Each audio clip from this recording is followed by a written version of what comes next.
Captain Rex Morrison stared at the holographic invitation floating above his desk like a bad fever dream. Golden letters swirled in pretentious loops, accompanied by what sounded like alien elevator music. The message itself was a masterpiece of bureaucratic nonsense. "Greetings, esteemed representatives of the newly discovered species known as humans," Rex read aloud in his best mocking voice. "The Galactic Council of Advanced Civilizations cordially invites your delegation to participate in preliminary discussions regarding your planet's integration into our harmonious collective." "Yeah, harmonious collective," muttered Luna Park from her corner workstation. The young tech specialist didn't look up from her screens, but Rex could practically hear her eye roll. "Sounds like something a cult would say right before they steal your wallet." Commander Elena Torres leaned against the doorframe, arms crossed. The alien affairs expert had that look she got when she smelled trouble brewing. "Rex, the phrasing bothers me. They're not inviting Earth's government. They're inviting representatives of a newly discovered species. Like we're some kind of exotic pets they found in the backyard." Rex nodded grimly. 20 years of military service had taught him to spot condescension from orbit. The invitation dripped with it like honey from a broken jar. Every word choice screamed superiority complex. "Gets better," Rex continued reading. "Your primitive but charming civilization shows remarkable potential for guidance under proper supervision.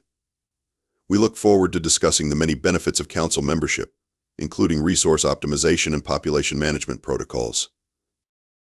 Luna finally looked up, her expression darkening. "Resource optimization? Population management? Boss, that sounds less like diplomacy and more like someone trying to sell us a timeshare in hell." The invitation concluded with coordinates for something called Harmony Station, along with strict instructions about bringing minimal security and no recording devices. Because nothing said trustworthy like demanding your guests show up defenseless and blind. Rex's communicator buzzed. Admiral Harrison's weathered face appeared on screen, looking about as thrilled as someone attending their own funeral. "Morrison, I know what you're thinking, and you're probably right. But orders are orders. The brass wants this handled diplomatically. Take your team to their fancy space station, smile pretty, and try not to start an interstellar war." "What if they start one first, sir?" Harrison's grin was sharp enough to cut glass. "Then you have my permission to finish it. But Rex, be smart about this. Something about this whole situation stinks worse than a garbage scow in August." After the Admiral signed off, Rex's team gathered around the hologram. The three of them had worked together long enough to communicate in meaningful looks and strategic silences. "So," Torres said eventually, "we're walking into an obvious trap because politicians want to play nice with the new neighbors." "Pretty much," Rex confirmed. "Luna, what's your read on their tech level?" Luna pulled up her analysis. "Based on the invitation's transmission method and the coordinates they provided, we're looking at seriously advanced stuff. Their communication array alone is probably centuries ahead of ours. But here's the weird part, boss. The security protocols on this message are garbage. Like embarrassingly bad. Either they're incompetent, or they don't see us as a threat worth encrypting against." Rex felt that familiar itch between his shoulder blades, the one that had kept him alive through countless battles. The Galactic Council was either criminally stupid or dangerously overconfident. Neither option filled him with warm, fuzzy feelings. "Torres, what do we know about galactic politics?" "Not much, unfortunately. We've had exactly zero contact with other species until this invitation showed up. Could be they're the galaxy's equivalent of the United Nations. Could be they're space Nazis with good marketing. No way to tell from their sales pitch." Rex made his decision. "All right, here's how we play this. We go to their party, we smile, we nod, and we gather intelligence. Luna, pack every scanning device that isn't technically a weapon. Torres, brush up on your diplomatic doublespeak. And everyone keep your eyes open. If this goes sideways, I want options." The invitation continued playing its nauseating music, filling the room with alien harmonies that sounded like dying whales. Rex reached over and shut it off with perhaps more force than necessary. "One more thing," he added as his team prepared to leave, back for an extended stay. Something tells me this little diplomatic mission is going to get complicated fast. As they filed out of his office, Rex took one last look at Earth through his window. Beautiful blue and blissfully unaware of whatever fresh hell was heading its way. If the Galactic Council thought they could pull a fast one on humanity, they were about to learn why humans had conquered their own planet through sheer bloody-minded stubbornness. This was going to be fun. Harmony Station looked like someone had taken the worst parts of a shopping mall and a government building, then launched them into space and covered them in unnecessary chrome. Rex's shuttle approached the massive structure, which seemed to go on forever in all directions, bristling with docking bays, communication arrays, and what looked suspiciously like weapon emplacements. For a peaceful diplomatic station, they sure have a lot of guns, Luna observed from the pilot's seat. Maybe they're just decorative, Torres suggested without conviction. Rex snorted. Yeah, and I'm the Easter Bunny. Look at the positioning. Those aren't decorative. They're overlapping fields of fire designed to turn approaching ships into expensive confetti. Their assigned docking bay was clearly in the bargain basement section of the station, while other bays hosted sleek vessels that probably cost more than Earth's entire space program. But the humans were directed to a cramped berth next to what appeared to be a garbage processing facility. The welcoming committee consisted of two beings that looked like they'd raided a costume shop during a fever dream. The first was tall, bird-like, with iridescent feathers and an expression of profound boredom. The second resembled a well-dressed slug wearing what might have been the galaxy's most expensive suit. Greetings, human representatives, the bird thing said in a voice that suggested speaking to them was physically painful. I am Chancellor Vex Thul of the Apex Council. This is Councillor Griselda, Director of Resource Allocation. We welcome you to Harmony Station. Griselda oozed forward, leaving a trail of slime that somehow managed to look disapproving. How delightfully primitive your vessel appears. We were informed your species had achieved basic space travel, but this is quite rustic, isn't it? Rex bit back his first three responses, all of which would have started a diplomatic incident. Thank you for the warm welcome. We're honored to be here. Yes, well, Vex Thul fluffed his feathers dismissively. I suppose everyone deserves a chance to better themselves. Follow us. We've prepared accommodations suitable for your developmental level. The tour that followed was clearly designed to impress and intimidate. Harmony Station was massive, housing what appeared to be thousands of different species in a bewildering array of environments. Crystalline beings floated through zero-gravity chambers, while furry creatures that looked like living teddy bears scurried through forest-like corridors. It would have been fascinating if their hosts weren't so obviously showing off. The station houses representatives from over 10,000 member species, Griselda explained, her voice carrying the practiced boredom of a tour guide who'd given this speech too many times, each contributing their unique strengths to our collective prosperity. Rex noticed how many of those representatives looked exhausted, fearful, or outright miserable. The crystalline beings moved with the sluggish desperation of overworked employees, while the teddy bear creatures kept their heads down and avoided eye contact. This wasn't a harmonious collective. It was a company town in space. What exactly do these species contribute? Torres asked innocently. Vex Thul's laugh sounded like a car backfiring. Oh, they provide various services. Resource extraction, manufacturing, basic labor. Everyone finds their proper place in our system. And what happens if a species doesn't want to join? Luna inquired. Griselda's smile would have made a shark nervous. Why, they always want to join eventually. The benefits of membership are quite compelling once properly explained. Their accommodations turned out to be a cluster of rooms clearly designed for beings much smaller than humans. Rex had to duck to avoid hitting his head on the doorframe, and the beds were sized for creatures about the height of garden gnomes. The message was clear: humans were barely worth the effort of proper hospitality. Your orientation begins tomorrow, Vex Thul announced. We'll be covering the basics of galactic civilization, proper behavioral protocols, and the many advantages of council membership. I do hope you'll pay attention. Some species require more instruction than others. After their hosts left, Rex's team gathered in what passed for a common area. Luna was already running her scanners disguised as routine equipment checks. "Boss, this place is locked down tighter than Fort Knox," she whispered.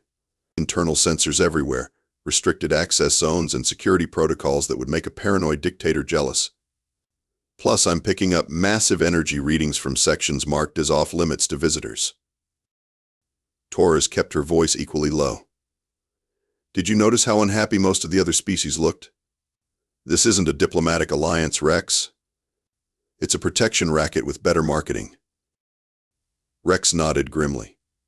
Every instinct he'd developed over 2 decades of military service was screaming danger. The Galactic Council's idea of diplomacy seemed to involve a lot of veiled threats and condescending lectures. Their hosts treated humans like barely civilized children who needed constant supervision. "Keep gathering intelligence," he ordered. "Something about this whole setup stinks, and I want to know what we're really dealing with before we end up like those other poor bastards shuffling around this place." Outside their quarters, the sounds of Harmony Station continued through the artificial night cycle. Machinery hummed, aliens of countless species went about their business, and somewhere in the distance, Rex could swear he heard what sounded like someone crying. Tomorrow's orientation was going to be educational, all right, just not in the way their hosts intended. "Get some rest," Rex told his team. "Something tells me we're going to need it." As Luna and Torres headed to their cramped quarters, Rex stood at the small window overlooking the station's vast interior. Thousands of species, all supposedly happy members of this galactic community, all contributing to the collective good. It looked more like a zoo than a democracy, and Rex was starting to suspect he knew which side of the bars humanity was supposed to end up on. The cultural exchange ceremony was exactly as boring as Rex had expected and twice as condescending. For 3 hours, various council members had lectured about the wonders of galactic civilization while projecting holographic displays of pristine worlds, happy aliens, and resource extraction operations that looked suspiciously like strip mines. Chancellor Vex Thul was in full pontificating mode, his feathers ruffled with self-importance as he gestured at images of council fleet formations. "You see, the beauty of our system lies in its efficiency. Each member species contributes according to their abilities while receiving the protection and guidance they require." Rex sat in his too small chair, nodding politely while fighting the urge to point out that half the protected species in the presentation looked terrified.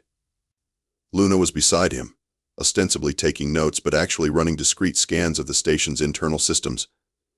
Torres sat on his other side, asking occasional diplomatic questions that subtly probed for information. "The integration process is quite streamlined," Councillor Griselda added, her slug-like form glistening under the ceremonial lights. "New member species are typically relocated to more suitable worlds while their original planets undergo necessary resource optimization." That was diplomatic speak for strip mining, Rex realized. His jaw tightened, but he kept his expression neutral.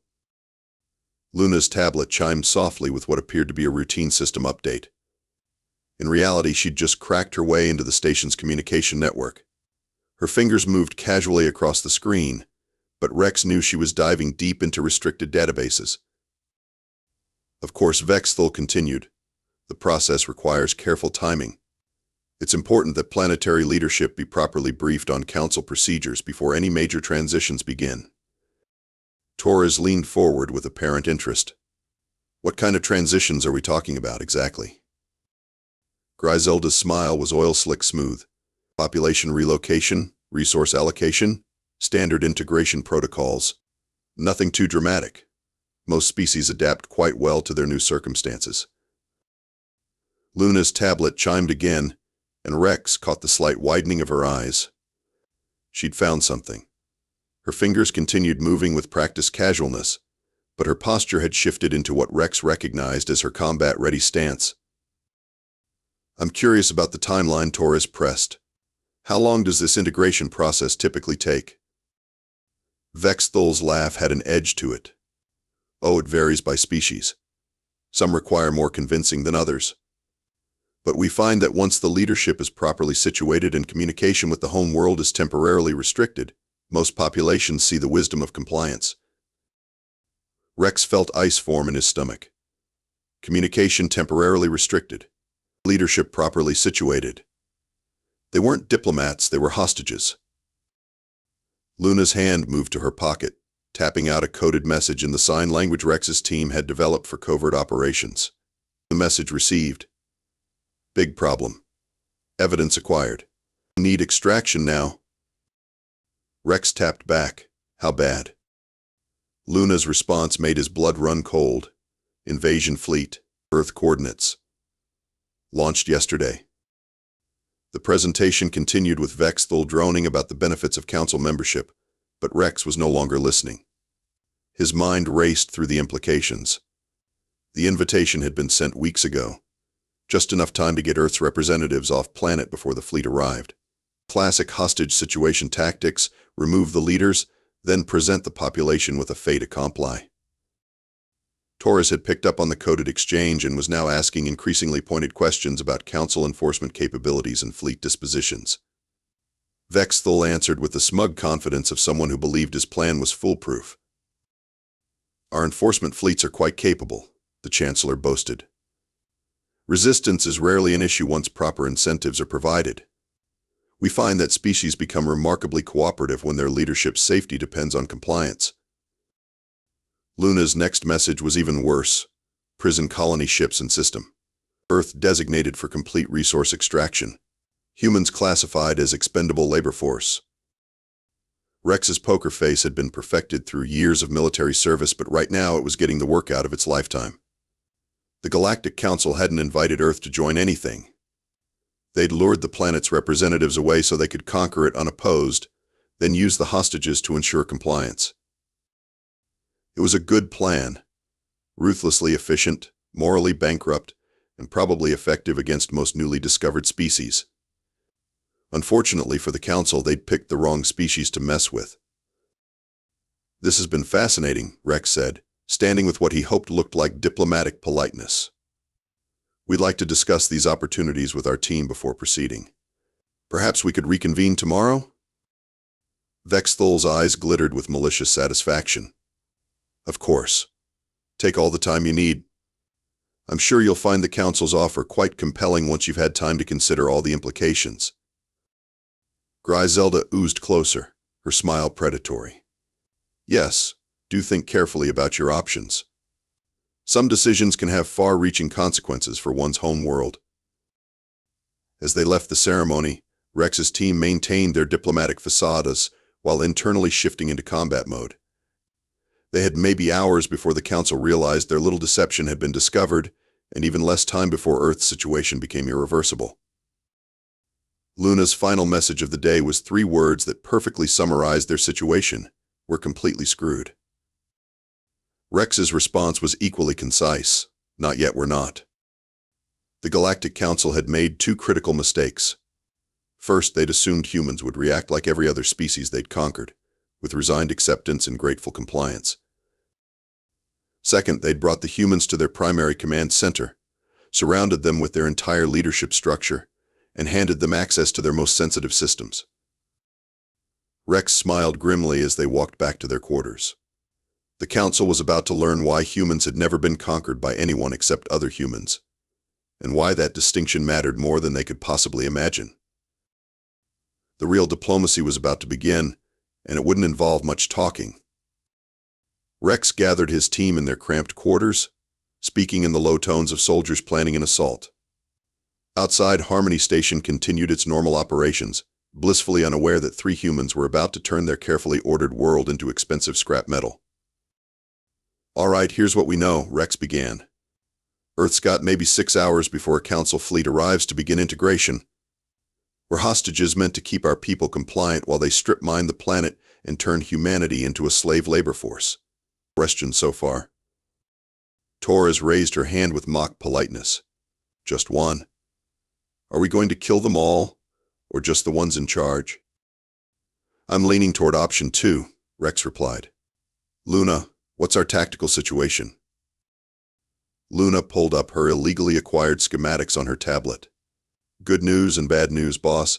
Bad news, this station has enough firepower to sterilize a small moon, defensive systems that could stop a full battle fleet. and security protocols designed by genuinely paranoid psychopaths. And the good news? Luna's grin was sharp enough to cut diamond. It was all designed by committee. I found 17 different ways to turn their own systems against them, and that's just from a casual hack. Give me 30 minutes of unrestricted access, and I can turn this place into the galaxy's most expensive fireworks display. Rex nodded. Torres, what about those other species we saw? Think any of them might want to help with a little revolution?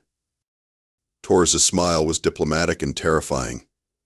Rex, half the beings on this station look like they're one bad day away from open rebellion. The other half look like they're planning one already. If we can prove the Council's been lying about their voluntary membership program, we'll have more allies than we know what to do with. Perfect.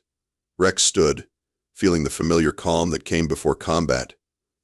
Here's the plan. Luna, you're going to hack every system on this station and turn their own defenses into party favors. Torres, you're going to start a revolution among the member species. I'm going to have a heart-to-heart conversation with our hosts about their hospitality. Luna was already packing her gear. What about the invasion fleet heading for Earth? Rex's smile was cold as space. One problem at a time. First we wreck their command center, then we deal with their fleet. Any questions? Torres strapped on her equipment harness. Just one. When this goes sideways, what's our extraction plan? Same as always, Rex replied. Win or die trying.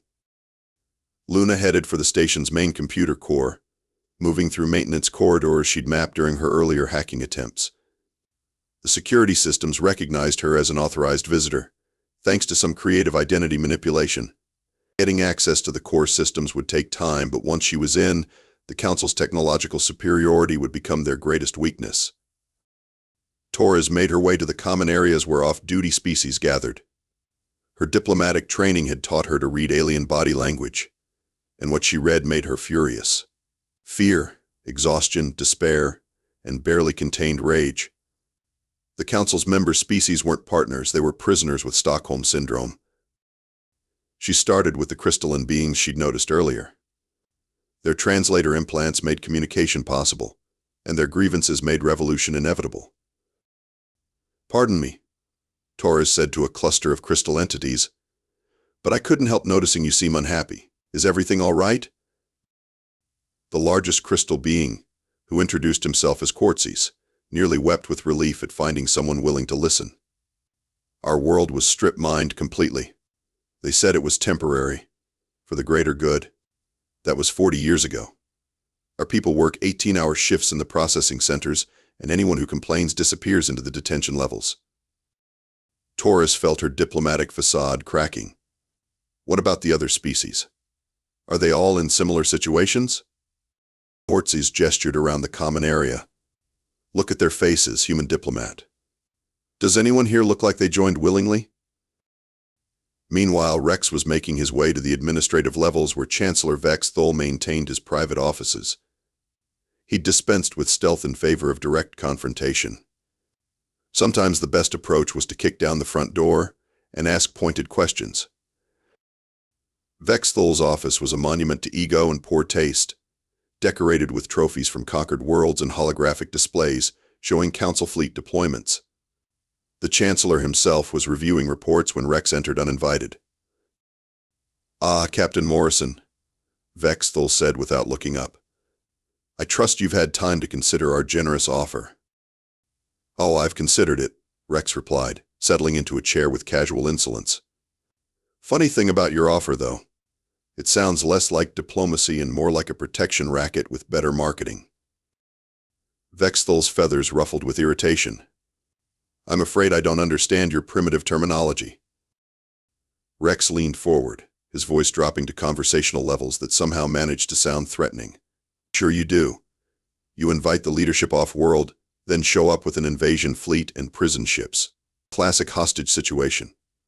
The only thing you're missing is a ransom demand." The Chancellor's composure cracked slightly. "You seem to be laboring under some misconceptions about the nature of Council membership." "Am I?" Rex pulled out his tablet, displaying the intelligence Luna had gathered. Because according to your own internal communications, Earth is scheduled for complete resource extraction starting tomorrow. Population to be relocated to forced labor colonies. Resistance to be dealt with through hostage execution. Vexthul went very still, his predatory instincts finally recognizing a genuine threat. How did you access classified council communications? Rex's smile was all teeth. We're humans, bird brain. We specialize in doing things that should be impossible. Like turning your own station against you. As if on cue, the lights flickered and alarms began sounding throughout Harmony Station. Luna had reached the core systems and was beginning her campaign of creative sabotage. Emergency lighting bathed everything in red, and automated voices began announcing system failures in dozens of alien languages. What have you done? Vexthul demanded, rising from his chair. Rex stood as well, towering over the alien chancellor. We've done what humans do best. We've improvised, adapted, and overcome. Your invasion fleet is about to receive some very bad news, your station is coming apart at the seams, and your little protection racket is about to become a revolution. Outside the office, the sounds of chaos were growing louder. Species that had been oppressed for decades were finally fighting back, guided by Torres's diplomatic skills and fueled by 40 years of accumulated rage. Rex looked at Vexthul with something approaching pity. You know what your biggest mistake was? You assumed we'd roll over like everyone else. But humans don't surrender. We get stubborn, we get creative, and we get even. The Chancellor was reaching for what looked like a weapon when the lights went out completely. In the darkness, Rex's voice carried a promise of violence. Welcome to Earth diplomacy, you feathered fool. Class is now in session. Harmony Station was coming apart like a cheap suit in a hurricane, and Rex couldn't have been prouder of his team's work. Emergency lighting cast nightmarish shadows throughout the corridors as automated systems announced failures in 17 different languages, most of which sounded like angry gibberish.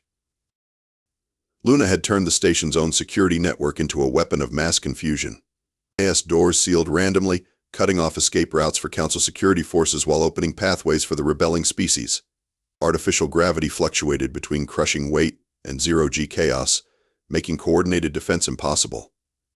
The environmental systems were pumping sleep gas into the administrative levels while flooding the detention centers with pure oxygen to keep the revolutionaries alert and energized. Luna to Rex, her voice crackled through the communication chaos. I've got good news and great news. Good news, their invasion fleet just received updated orders to abort the Earth mission and return to defend the station. Great news, I've locked them out of their own communication systems, so they can't coordinate worth a damn. Rex was currently zip-tying Chancellor Vexthul to his own desk chair while the bird-like alien squawked indignantly about diplomatic immunity and council protocols. Outstanding work. What's the status on our revolution? Torres's voice joined the channel, punctuated by what sounded like explosions in the background. Rex, we've got 43 species in open revolt. The detention levels have been completely liberated, and someone just set the council's trophy room on fire. Also, Councillor Griselda is barricaded in her office demanding to negotiate a surrender. Tell her to get in line, Rex replied, tightening Vexthul's restraints with perhaps more enthusiasm than strictly necessary. I'm having a fascinating conversation with her boss about the finer points of interstellar law. Vexthul stopped struggling long enough to glare at his captor. You cannot possibly hope to hold this station. Council reinforcements will arrive within hours. Rex checked his tablet, where Luna had thoughtfully provided real-time updates on the fleet status. You mean the reinforcements that are currently dealing with mutinies aboard 17 different ships? Or the ones that are stuck in hyperspace because someone hacked their navigation computers? Luna's been busy. The station shuddered as something large exploded in the lower levels. Through Vexthul's office windows, Rex could see fires burning throughout the massive structure while various species of aliens celebrated their newfound freedom by creatively destroying 40 years of oppression. This is madness, Vexthul protested. The Council has maintained order for centuries. Without our guidance, these species will destroy themselves. Rex laughed, a sound with no humor in it. Buddy, you've been strip mining their worlds and enslaving their populations. They're not destroying themselves, they're destroying you. There's a difference. Luna's hack had reached the station's communication arrays, and she was now broadcasting the Council's classified files across the galaxy. Every species that had been told they'd joined voluntarily was learning the truth about invasion fleets, prison colonies, and resource extraction quotas. The response was immediate and violent. Rex, Torres called over the increasingly chaotic comm channel. I've got reports of uprisings on 12 different Council worlds. Apparently, a lot of species have been waiting for an excuse to settle some scores. Tell them to get in line, Rex replied. We've got first dibs on these particular bastards. The station's main power grid failed spectacularly, plunging most of Harmony Station into darkness. Emergency systems kicked in, but Luna had corrupted their programming to prioritize the strangest possible functions.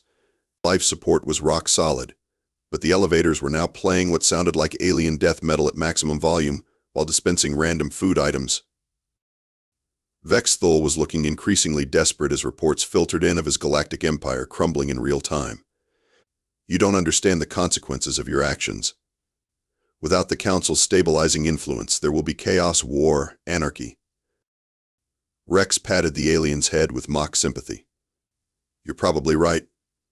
There's going to be chaos and war and all kinds of unpleasantness. But here's the thing about humans. We prefer honest chaos to dishonest order. At least when everyone's shooting at each other, you know where you stand. The rebellion had reached the command center, where Torres was coordinating with representatives from dozens of liberated species. Her diplomatic training was proving invaluable in turning righteous anger into organized resistance. Attention, station personnel, her voice echoed through the emergency broadcast system. By unanimous vote of the species formerly oppressed by the Galactic Council, we hereby declare this government dissolved. Council members may surrender peacefully or be hunted down like the parasites they are. Choose wisely. Luna had saved her best trick for last. With a few keystrokes, she transferred complete administrative control of the station to Rex's personal command codes. 40,000 years of technological advancement, and it was all his to command. Vexthul, Rex said, settling behind the Chancellor's own desk. I hereby accept your unconditional surrender on behalf of Earth and every other species you've screwed over. Your fleet is standing down, your empire is in open revolt. And your station now belongs to someone who actually believes in voluntary membership. Through the office's communications system, Rex could hear Councillor Griselda attempting to negotiate with Torres. The conversation was not going well for the slug-like bureaucrat. Perhaps we could discuss a transition period, Griselda was saying. Surely some accommodation could be reached. Torres's response was diplomatically brutal. You're facing 43 species worth of war crimes charges. The only accommodation you're getting is a choice between prison or community service. I'd recommend the community service. The prisons are likely to be somewhat hostile. Rex opened a channel to the entire station. Attention, citizens of the former Harmony Station. This is Captain Rex Morrison of Earth. As of right now, this facility is under new management. The Galactic Council is hereby dissolved, their empire is terminated. And everyone is free to go home. Those who wish to stay and help build something better are welcome. Those who want to hunt down fleeing council members have my blessing. The cheer that went up from 43 different species was audible, even through the station's damaged hull. Rex leaned back in Vexthul's chair, watching the Chancellor's empire burn through the office windows. You know what the best part is? Rex told his prisoner. Earth doesn't even know what happened yet. Wait until they find out that 3 humans accidentally conquered a galactic empire while trying to attend a diplomatic meeting. Outside, the revolution continued with the enthusiasm of people who had been waiting decades for the chance to settle accounts. Rex suspected it was going to be a very educational experience for everyone involved. Humanity had just announced its arrival on the galactic stage, and the announcement had come with explosions. 6 months later, Rex sat behind what used to be Chancellor Vexthul's desk, trying to make sense of a budget report written in 17 different alien languages. The former Harmony Station had been renamed Freedom Station, though most inhabitants just called it that place where the humans broke everything. The transformation had been remarkable. Where once thousands of species had shuffled through their daily routines in fearful compliance, now they moved with purpose and something approaching happiness. The detention levels had been converted into schools and cultural centers. The forced labor facilities were now voluntary cooperatives. The trophy room had become a memorial to the Council's victims. It turned out that running a galactic civilization was significantly more complicated than conquering one. Rex, Luna called from her workstation, which had expanded to occupy most of what used to be the Chancellor's private dining room. We've got another problem. The Zephyrian trade delegation is demanding exclusive mineral rights to the Kepler system. The Crystalline Assembly wants war crimes trials for every former council member. And someone's been using the communication arrays to broadcast what I can only describe as alien soap operas. Torres looked up from her own stack of diplomatic correspondence. Also, the Slug People's Liberation Front wants to rename themselves the Free Mollusk Coalition.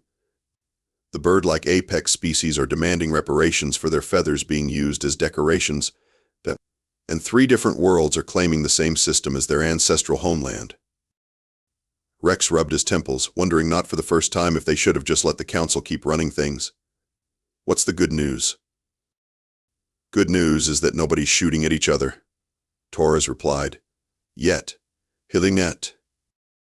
Also, Luna added cheerfully, Earth's new status as the galactic capital of revolution means we're getting about 10,000 alien tourists a week. Apparently, humans are considered exotic and dangerous, which is great for the economy but terrible for traffic control. Through the office windows, Rex could see the latest group of tourists being guided through the station by former council security guards who had enthusiastically embraced their new careers in hospitality. The irony was not lost on him. A soft chime announced an incoming message from Earth. Admiral Harrison's face appeared on the holographic display, looking simultaneously proud and exasperated. Morrison, I've got good news and bad news. Good news, the UN Security Council has officially appointed you as Earth's first galactic ambassador. Bad news. Marines. They're also holding you personally responsible for the 15 different interstellar incidents that have occurred since you accidentally started a revolution. Rex sighed. What kind of incidents are we talking about, sir?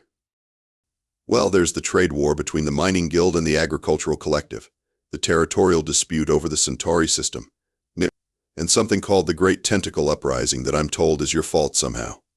Also, apparently you're invited to a wedding between 2 species that were mortal enemies until last week. Torres perked up at that. Oh, that's the Crystalline Mollusk Alliance ceremony. It's actually quite romantic. They bonded over their shared hatred of bureaucratic oppression. Wonderful, Harrison said dryly.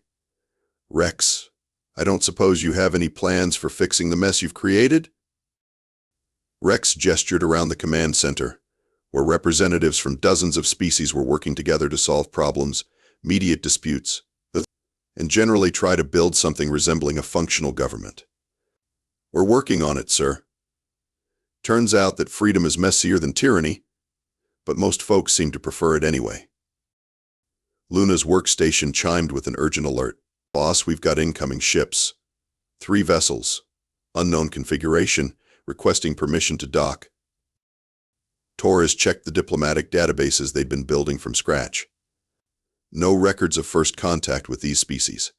Could be refugees from the Outer Rim, or possibly Council loyalists looking for revenge. Rex stood, feeling the familiar weight of command decisions. 6 months ago, he'd been a simple military officer dragged into a diplomatic mission. Now he was apparently responsible for the political stability of half the galaxy. Standard protocol, he decided. Full defensive posture, but extend an invitation to talks.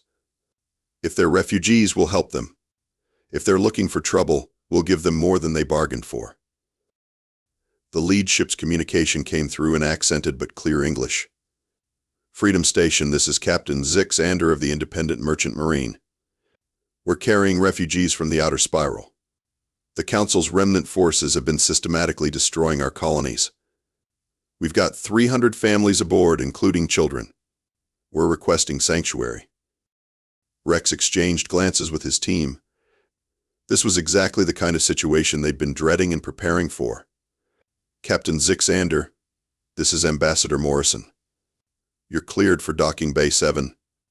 We'll have medical teams and temporary housing ready. Welcome to Freedom Station. As the ships approached, Rex could see they were makeshift vessels, clearly built for desperation rather than comfort. Patchwork hulls and jury-rigged engines told the story of a people who had grabbed whatever they could and fled. Well, Torres said, pulling up emergency protocols on her tablet, at least we know our reputation is spreading to the right people. Harrison's image was still on the display, and Rex could see the Admiral taking notes. Rex, I'm authorizing emergency humanitarian aid. Earth's new galactic status means we need to be seen helping refugees, not turning them away. Understood, sir. Luna, coordinate with the docking authority. Torres, contact the medical bay and the cultural liaison office. We're going to need translators and probably some kind of temporary shelter arrangement. Already on it, Luna replied, her fingers flying over her workstation controls. Medical teams are standing by, and I've got 3 of the former council's luxury suites being converted into family quarters. As the refugee ships docked, Rex watched through the observation deck as the first families disembarked. They were humanoid but distinctly alien tall, thin beings with pale blue skin and large, expressive eyes that seemed to hold both hope and exhaustion. Children clung to their parents, looking around with the wide-eyed wonder of beings who had never seen anything like Freedom Station. Among them, Rex noticed something that made his blood run cold. Several of the refugees bore fresh scars and burns that looked disturbingly like the energy weapons the Council had favored. Torres, he said quietly, get me a private meeting with Captain Zixander. I want to know exactly what's happening in the outer spiral. An hour later, Rex sat across from the refugee captain in what had once been Chancellor Vex Thul's private conference room. Zixander was a weathered being whose blue skin had taken on a grayish tinge from stress and lack of sleep. His large eyes held the haunted look of someone who had seen too much. The council may be broken, Zixander explained, his voice carrying the weight of tragedy. But its loyalists are not. They formed what they call the Restoration Fleet, former council military who believe that order must be restored at any cost. They're systematically targeting worlds that declared independence after your revolution. Rex felt a familiar knot forming in his stomach. How many worlds are we talking about? 17 colonies in the outer spiral have been attacked. They're not trying to conquer anymore, they're punishing, making examples. Showing the galaxy what happens to those who dare to embrace freedom. The implications hit Rex like a physical blow. The revolution he'd started hadn't just freed the galaxy, it had also made targets of anyone who dared to hope for something better. What do they want? Rex asked, though he suspected he already knew the answer. Zixander's expression hardened. You, Ambassador. They want the human who destroyed their perfect order. They're willing to burn the galaxy to get their revenge. Rex stared out the window at the bustling station below, where dozens of species worked together, where former enemies shared meals and solved problems side by side. It was messy, chaotic, and imperfect, but it was free. Well, he said finally, I guess that settles it. Luna, Torres, could you join us, please? When his team arrived, Rex laid out the situation. The Restoration Fleet was hunting them. Refugees were streaming in from across the galaxy, and somehow they needed to build a defense against an enemy that had nothing left to lose. Options? Rex asked. Torres was already pulling up tactical displays. We could reach out to the worlds that have declared independence. Build a coalition, share intelligence, coordinate defenses. Or, Luna added thoughtfully, we could do what humans do best, something completely unexpected. The Restoration Fleet thinks they're fighting the old war. Maybe it's time to show them what the new galaxy looks like. Rex smiled for the first time in hours. I'm listening. Nay. Wilda said, her eyes lighting up with that familiar gleam of dangerous inspiration. What if we didn't fight them at all? What if we saved them? And as the stars wheeled overhead, the unlikely team that had accidentally freed the galaxy began planning their most audacious mission, yet not to defeat their enemies, but to show them what they'd been missing all along.